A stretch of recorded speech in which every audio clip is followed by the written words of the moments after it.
The Stoics appealed to people in antiquity as having things in common with the Pauline communities, I would have thought. So much so that in later antiquity, they invented the correspondence between Paul and Seneca, the great Stoic. They thought they should have compared notes.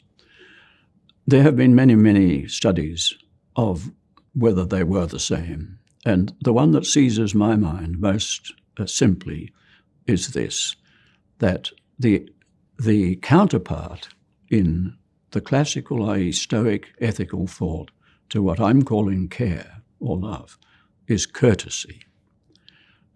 Courtesy, that's a modern world, but what is meant by courtesy is the polite, moderate awareness of other people. But it is not care, because care is when you actually share in the problem of the other person. We say to each other frequently, you don't really care. And we value enormously what we mean by care. And we know what it is, not cold-hearted courtesy. I mean, of course, we're polite with each other, and we're polite particularly to the vulnerable and the weak. We don't want to be seen to humiliate them. It would be degrading for us. This is a very classical point of view.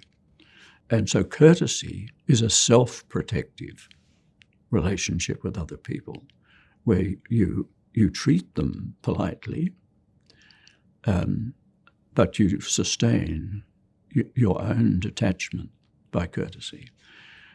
When we say you don't really care, we mean you're just pretending to worry about my problem. You're not really worried. That's why we say you don't really care.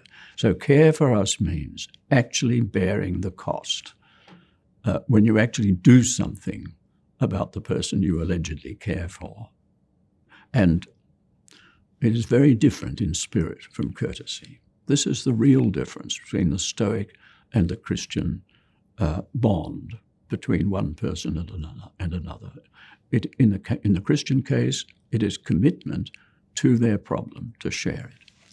In the other case, it is recognition that there's a difficulty. You offer politeness, but that protects you from any grand involvement.